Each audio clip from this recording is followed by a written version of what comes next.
Really, does it? So get this story then. I had a day out with a difference yesterday.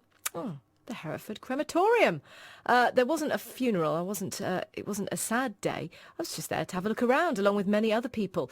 The staff decided to throw open the doors in an effort to dispel myths that we may have heard about crematoriums and to show that it's not really a sad and gloomy place. Well, did it work? Let's find out. Welcome to Hereford Crematorium. Thanks for coming and showing an interest. Chapel, you've seen the chapel. The chapel seats 120 people. Standing room for a couple of hundred, believe it or not. We've had hundreds in, some very big services. We provide music of your choice, music from our library. My name's Tracy Morris. I'm Bereavement Services Supervisor for Hereford Crematorium and Cemeteries. OK, we're here at the open day at Hereford Crematorium. Who knew that it would be such a busy and uplifting experience, actually? Well, we're very pleased with the turnout. This is the second one we've held. We had one last year that was slightly quieter, but there's definitely a buzz this year. There's definitely more people. What sort of people come to an open day at a crematorium? Are these, because normally I would imagine you suddenly find that you need crematorium services. It's not something that you often really think about planning for. No, a lot of people don't plan for it. Why would they come? I think there's a lot of myths about crematorium, a lot of untruths. So I think these people that come to look around, they want to know the truth, if you like. They want to see behind the curtain, see what goes on. Right, and that's what's happening. You're taking people behind the scenes so that we can understand what goes on when the curtain opens, the coffin goes through, and then it closes. This is actual down to the nitty-gritty. Yeah, absolutely.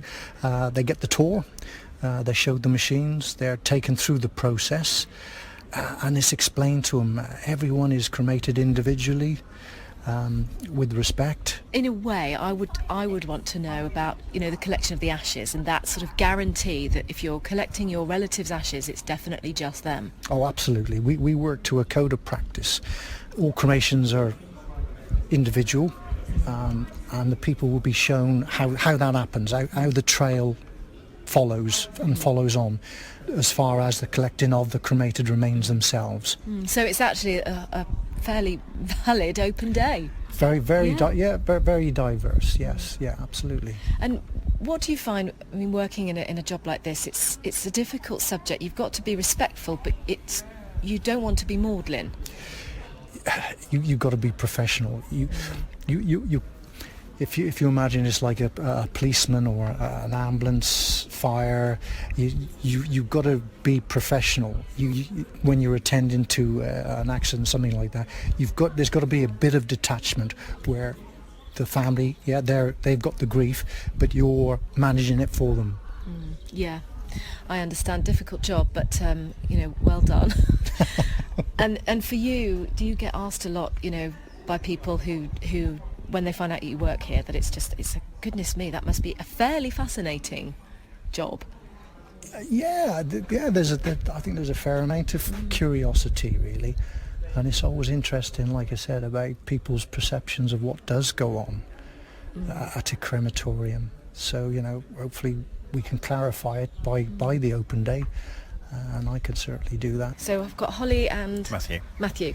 Hi guys, thanks for talking to me. So you've just been on the tour of Hereford Crematorium, Holly. Tell me why you wanted to see behind the scenes here. Really just to see sort of what actually happens with the body, and because it's kind of all behind closed doors, isn't it? And the curtains close and the body goes and you don't really know what happens, and just wanted to know what sort of happened to my mum. And yeah, because you had your mum cremated last year. Yeah. And did it help you today to see exactly the process? I think so, yeah, and sort of being told that it is her and everything, and it's just knowing she was dealt with properly and kindly and with respect, and that's important for me, I think. Do you think that as British people we don't like talking about death and dying? And definitely. I used to live in Spain, and they're a lot more open about it there, and they have the Day of the Dead festival, and everyone sort of goes to the graveyards and have a picnic to celebrate their family, and they don't do that here. Definitely we don't do that here, do we? A Day of the Dead festival, picnics at the graveyard. Well, yeah, maybe I'll put that forward as a suggestion to the powers that be. Anyway, that was my open day at Hereford Crematorium yesterday, and as you heard there from Holly, sometimes actually it can be very therapeutic to find out exactly what happens when that curtain closes. BBC Hereford and Worcester. We love to play the music you love to hear.